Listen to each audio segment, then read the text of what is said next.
Vino League Red Wine Blind Tasting, Week 1. These wines are considered testable through the Court of Master Sommelier's advanced exam.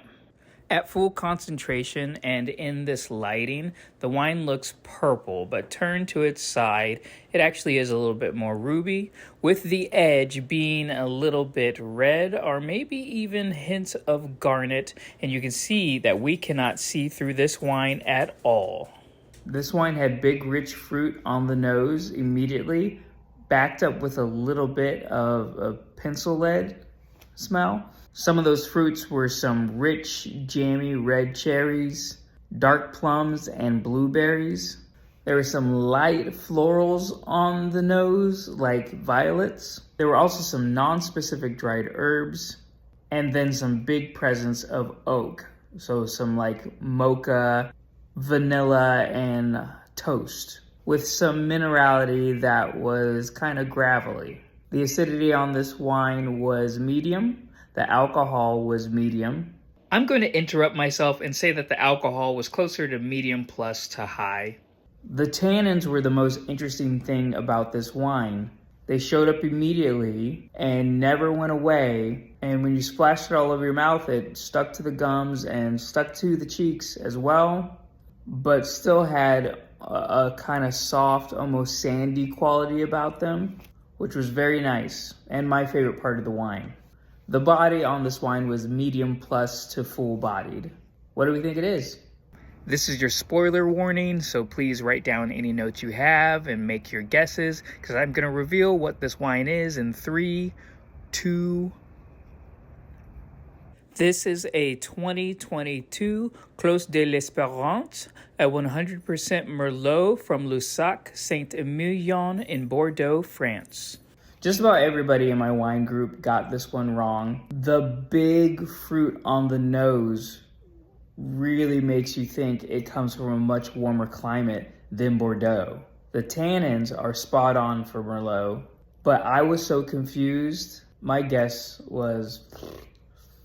So because the tannins were on the cheeks and the fruit was so ripe, I went with Spain, that had some more sunshine than Bordeaux, and Tempranillo, the grape in Rioja. The tannins tend to sit on the cheeks, so that's what I guessed. Way off. And it showed a little bit of pencil lead at the beginning, which is a very Bordeaux quality. But man, I was missing all of like the funk of France, all the earthiness, the mushrooms. And yeah, it's only 3 years old, so those elements will develop, but usually it's still there. So I'm pretty sure they actually wouldn't test on this wine, just because it doesn't have the typicity you expect from a Merlot-led blend from Bordeaux. It almost tastes more like a Merlot-led blend from Washington with all that rich ripeness. But let's learn a little bit more about this bottle itself, starting with where exactly are we? Here is France, and right here is Bordeaux. When we are looking at Bordeaux, we are going to follow the Gironde River down until it turns into the Dordogne, until we get all the way over here to Saint-Emilion. And now we're looking at Saint-Emilion, but we're not the Saint-Emilion, which is this light purple color, but we are about 9 miles north.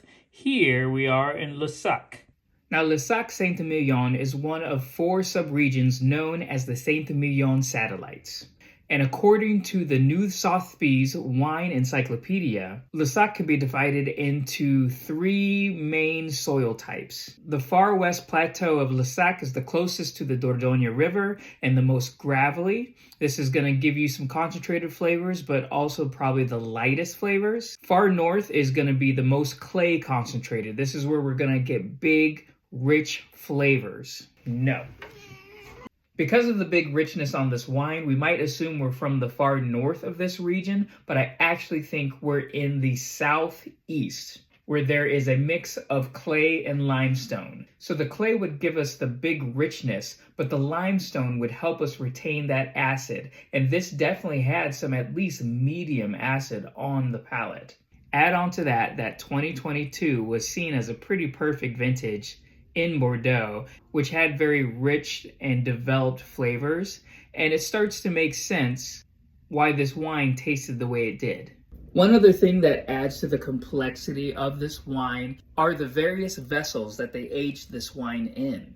So they split the wine up between small barrels and large barrels. So we're going to have concentrated oak flavors, but also some smooth tannins, which I did mention we had. But they also aged it in amphora, which is going to be clay. And so clay is going to retain a cool temperature and preserve your acidity. They also used wine globes, which is glass. And glass is going to retain the purity of the fruit. So how did you do?